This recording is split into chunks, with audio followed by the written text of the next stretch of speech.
Hello friends, आज की कहानी है नाश्ते में 7 तरह के पराठे। शर्मा परिवार में बड़ी धूमधाम से नवीन की शादी हुई। नई दुल्हन राधा ने जब पहली बार ससुराल में कदम रखा तो सबने उसे प्यार से अपनाया।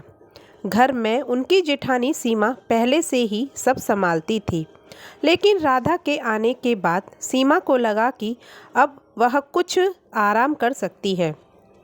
सुबह होते ही राधा की सासू माँ बोली, आज बहू पहली बार नाश्ता बनाएगी। राधा खुशी खुशी उठी और रसोई में जाने लगी। तभी उसकी जेठानी सीमा ने धीरे से अपना हाथ पकड़ लिया और बोली, अरे मुझे तो हाथ में दर्द हो रहा है बहन, तू ही सब देख लेना, मैं तो मदद भी नहीं कर पाऊंगी। राधा को समझ नहीं आया कि वह सच कह रही है या बहाना, लेकिन उसने मुस्कुराकर हामी भर दी। तभी ससुर जी बोले, आज तो मन कर रहा है 7 तरह के पराठे खाने का। राधा चौंक गई। 7 तरह के पराठे? उसे तो सादा आलू और गोभी के पराठे ही बनाने आते थे। लेकिन वह घबराई नहीं। उसने सोचा, अगर मैं स्मार्ट हूँ तो सब बना लूँगी, तो सब खुश हो जाएंगे। राधा ने फटाफट दिमाग दौड़ाया और सोचा कि कैसे झटपट 7 तरह के पराठे बनाए जाएं। उसने चपाती का आटा गूंथते हुए अलग अलग मसाले और स्टफिंग तैयार की।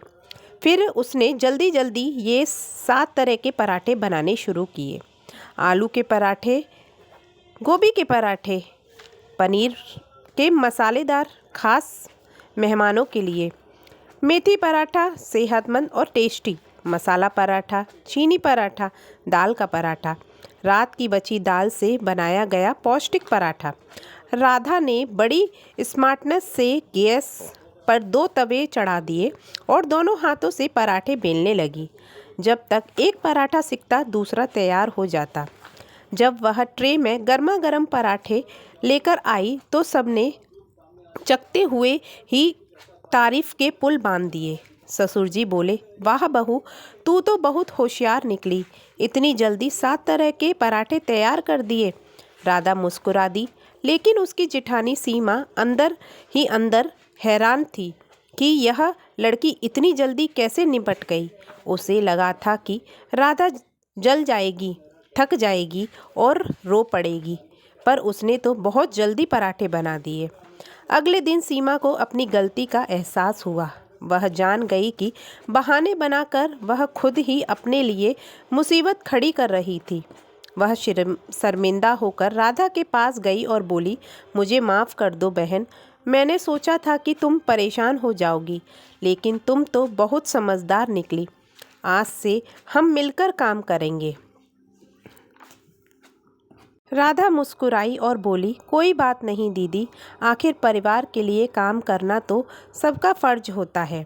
और इस तरह राधा की समझदारी और हुनर ने उसे सबका प्यारा बना दिया और घर में हमेशा खुशहाली बनी रही। परेशानियों से घबराने के बजाय स्मार्ट तरीके से उनका हल निकालना चाहिए। घर में मिलजुल कर काम करना सबसे अच्छा होता है। समझदारी और मेहनत से हर मुसीबत आसान हो जाती है। तो फ्रेंड्स, ये कहानी आपको कैसी लगी मुझे कमेंट करके ज़रूर बताइएगा और मेरे चैनल को सब्सक्राइब करिएगा। Thank you so much.